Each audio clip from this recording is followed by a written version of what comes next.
Good morning, boys and girls. Today is Wednesday, April 8th, 2020. Your journal for today is, if I could get rid of one subject in school, it would be blank because blank.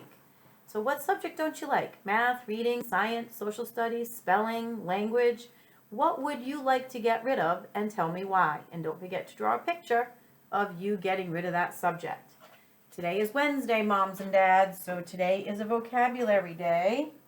So we need you to set up the vocabulary pages in the notebook, and you'll need 2 pages, one for each word. Our words today are squirming and aviary. So let's look at our story. Never Tickle a Tiger, written by Pamela Bouchard and illustrated by Mark Boudavant. And this afternoon I'm going to attach a how to draw a tiger art activity to your afternoon activities. Izzy was forever shuffling and jiggling, squirming, twitching, wiggling, and fiddling. She just couldn't help it. So there's our first vocabulary word. Izzy was forever shuffling and jiggling, squirming and twitching, wiggling and fiddling. So that means that when you're squirming, you can't stay still. Can't stay still. And we'll talk about a sentence when we're done with the second vocabulary word and our story. It happened at home. Izzy, stop playing with your peas, said Dad.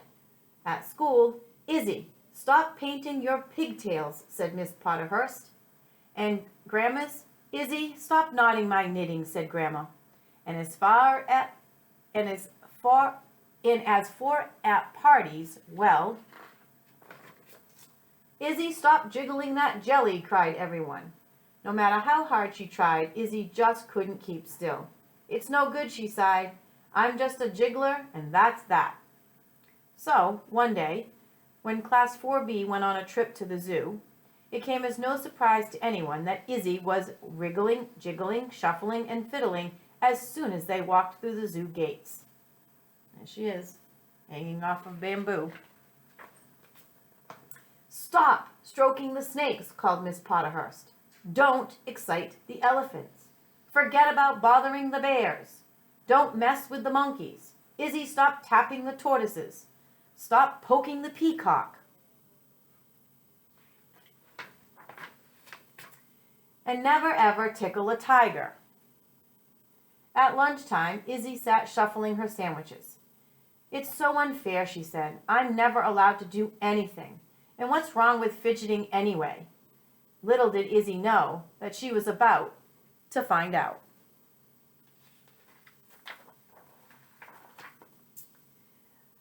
While all the other children finished their lunch, Izzy fidgeted her feet, bounced across the bench, shimmied on the floor, wiggled under a bush, skipped past the aviary, and danced along a path all the way to.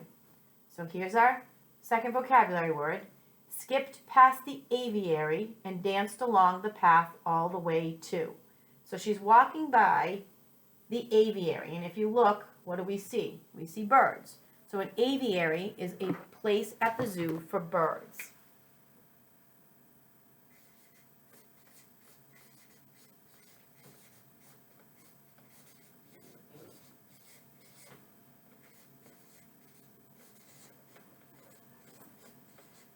Okay, let's finish our story. Uh-oh, and she's got a feather in her hand. That could only mean one thing. The tiger enclosure. Uh-oh. I wonder, thought Izzy, and with that she reached out a feather and tickled the tiger.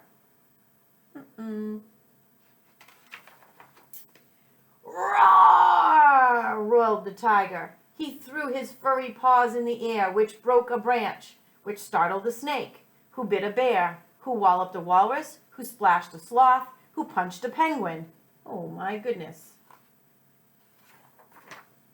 Who kicked a croc, who snapped at a skunk, who ponged a panda, who rammed a rhino, who hit the hippo, who wibbled and wobbled and spoiled The lion roared, the parrot squawked, the snake hissed, and the elephant trumpeted loudly. Miss Potterhurst squealed, the children giggled, and the zookeeper came running. It was pandemonium, and it was all Izzy's fault. Everybody got wet. But then, "Stop!" shouted Izzy at the top of her voice. "Stop squealing, squawking, splashing, and flapping. Enough running, roaming, ramming, and bumping. No more jiggling and wiggling, shuffling and squirming." So now she's telling everybody to stop what they're always telling her to stop doing. And guess what? It worked. The zookeeper stopped running, Miss Potterhurst stopped squealing, the children stopped giggling, and all the animals went back to their homes. And as far as Izzy, "You were right all along, Mrs. Potterhurst," she said. "I'll never tickle a tiger again." Teacher does not look happy. But what can be the harm of prodding a polar bear, she thought. So prodding means poking a polar bear. Uh-oh. Stick, and she's heading to the polar bears. Uh-oh. So let's take a look at squirming. We need a sentence. So let's say that Izzy can't stop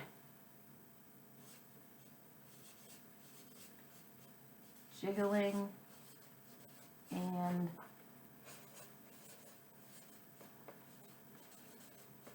squirming. And then aviary, Izzy skipped past the aviary on the way to the tiger pen. Now remember, and I'll raise that up a little bit so you can see the other sentence. Remember, with your highlighter, you need to highlight your capital letter and your period in both sentences, double checking to make sure that you have the capital letter and period. So let's look at this again. Squirming means can't stay still. Izzy can't stop jiggling and squirming. Capital I, period. And then if I lift this up for us to see, okay, we have aviary, a place at the zoo for birds. Izzy skipped past the aviary on the way to the tiger pen. And again, the I needs to be highlighted and the period needs to be highlighted so that we know that we wrote the sentence correct with a capital letter and an end mark. Okay, please make sure that you draw a picture for each vocabulary word, and I will post the how the page should be set up, and I will see all of you this afternoon. Have a great morning. Take care.